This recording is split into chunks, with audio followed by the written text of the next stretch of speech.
This past weekend, one of Tennessee's top targets, maybe the top guy right now, offensive tackle David Sanders Jr. took a visit to Ohio State.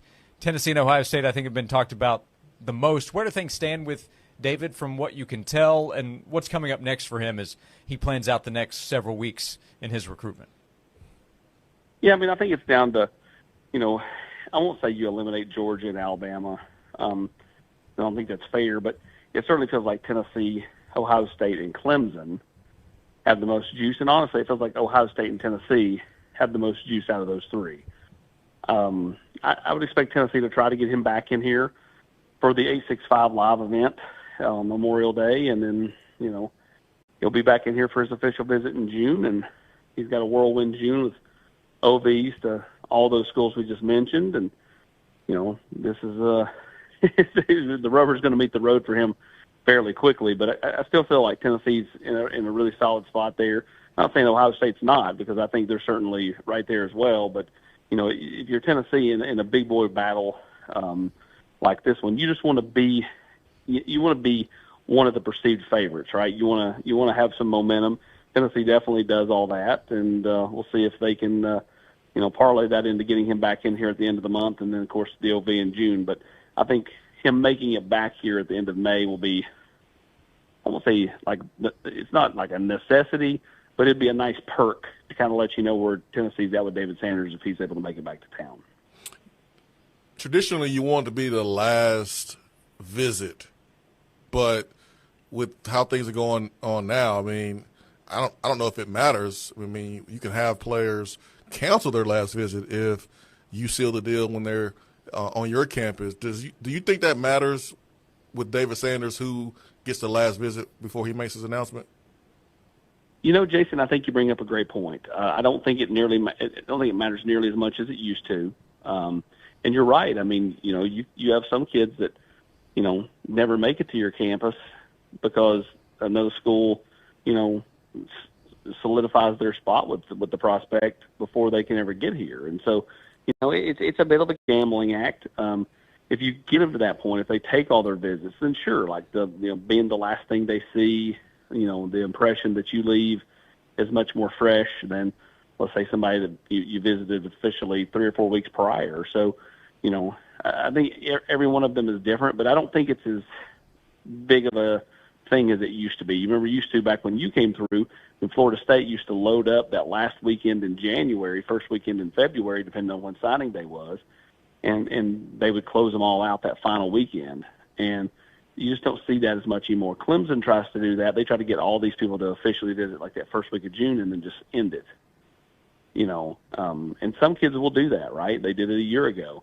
But for the most part, I think they've even found like it's hard to get kids just to, not take any other visits. And, there are some kids like an Isaiah Campbell who's rumored to be, visiting some places, including Tennessee in May and June. He's committed to Clemson. And I think part of the whole control, you're not going to visit anywhere, I don't want you to talk to anybody else. I think that stuff, puts kids off. And kids now have more power than ever with the NIL side of things and the transfer portal. So I think I don't think they kowtow to any of the demands of schools like they might have at once upon a time. Austin Price is with us, Volquest.com. So the top target on the offensive line, David Sanders from North Carolina, Tennessee, Ohio State, Clemson. Aside from Sanders, where do things stand with Tennessee recruiting the offensive line, top players to pay attention to right now? Well, I mean, there's Jalen Matthews, offensive tackle from New Jersey. There's Juan Gaston, offensive tackle from Georgia. Andrew Babaloa, offensive tackle from Kansas.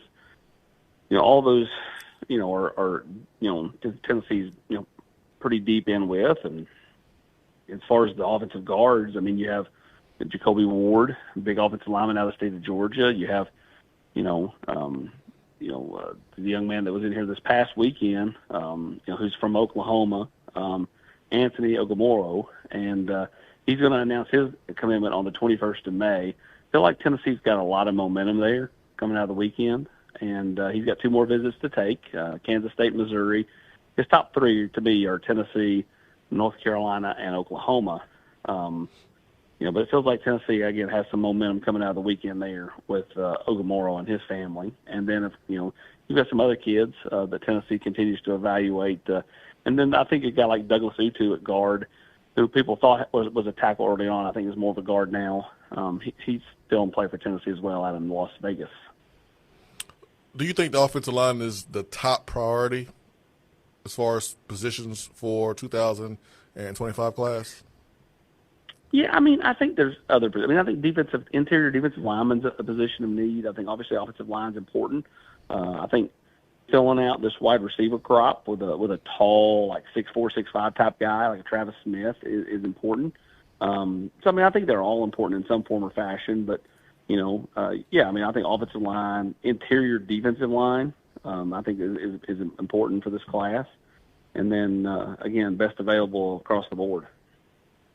Austin Price, Volquest.com. For the team on the field this upcoming fall, spring now a couple weeks behind us, the end of spring practice, do you have a position group you have the biggest question about, or you're at least going to be most curious to see how things transition from the spring to the fall when camp opens here in a couple of months? I think it's just the secondary. I mean, there's been so much change, so much turnover there. You just want to see what they look like. I mean, I think there's the possibility that they're better. They're more athletic than they were a year ago, but you still got to see it. I think the linebackers, once Arion Carter gets back, T. Lander's obviously taking a big jump. If they can keep Keenan Peely healthy, I think that's a sneaky good group. And I honestly think Peely's kind of the guy that unlocks the defense. If he stays healthy and plays like he's capable of playing, to go along with that defensive front, I think it helps the back end. I think it just opens up a world of possibilities for Tim Banks. Offensively, it's running back. I mean, Dylan Sampson's got to stay healthy. I mean, we make the joke that you got to wrap him in bubble wrap, carbonite, whatever. If people, the Star Wars get the reference. I mean, you've got to keep him upright. And that, to me, will be very pivotal in fall camp. And what does Peyton Lewis look like? What's Cam Seldon's trajectory on recovering from the surgery? I mean, what about Deshaun Bishop and Khalifa Keith? Like, there's so much unknown at running back. To me, that's an easy pick on the offensive side. If you're Tennessee, and we're talking to Austin Price, Volquest.com, how do you handle the James Pierce hype? A lot of hype over the last couple of weeks, especially with the NFL draft coming and going, and he's being talked about as being the number one overall pick. Well, I think you embrace it. You embrace all the hype. I don't think shying away from it helps anybody. Let's face it, Rodney Garner is going to be Rodney Garner when it comes to coaching James Pierce.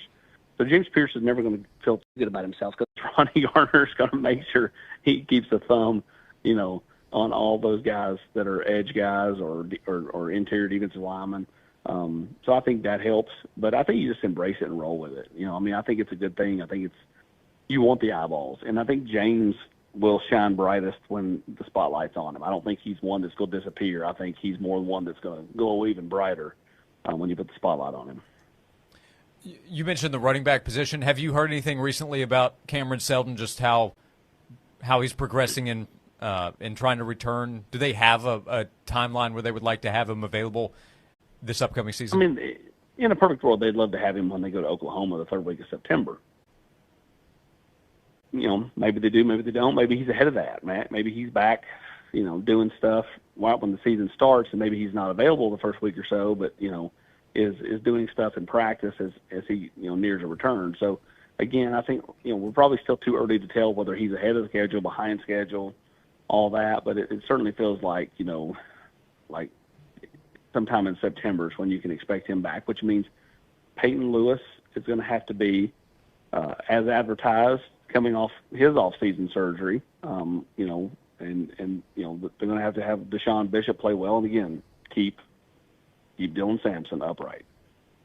Yes, they must. Spring football has also come and gone. Which newcomer, it could be a player from the portal, it could be a freshman, which guy do you think will have the biggest impact now that you've seen spring, you've talked to people that you've talked to, who do you think is going to have the biggest impact this year?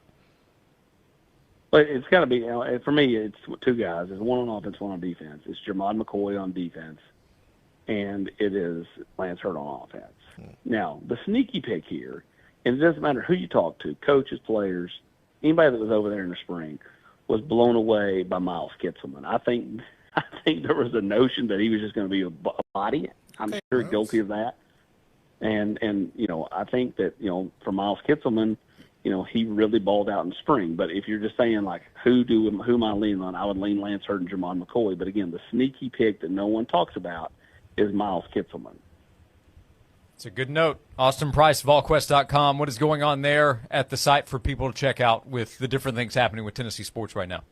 A lot of quality coverage on all the teams. I'm currently at the Tennessee Golf Facility working on a story on a couple of their seniors, Bryce Lewis and Jake Hall. They've got a ton of coverage about recruiting. We got coaches out and about on the road for spring evaluation period. Lots of stuff going on at Volquest.com. And if you've not had a chance to check out my one-on-one interview on Vol Club Confidential with Kim Caldwell, go do it. It's been a super popular episode as she continues to impress a lot of people.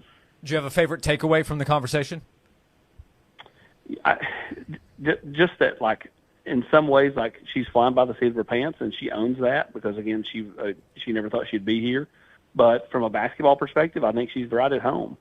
I think she's got to find her way in certain ways, but just because she's never had to do certain things, at this level that you don't have to do at the other level. But from a basketball, once she gets on the floor, super comfortable in her own skin, is quick to admit she doesn't know everything. She's learning, and is also quick to admit that, she's going to do it her way and be herself. And I think that's a great quality. Volquest.com, that's where you can read and see the work from Austin and his colleagues. Austin, we appreciate the time as always. Thanks so much, and we'll talk to you again soon. Appreciate you guys. Thank you.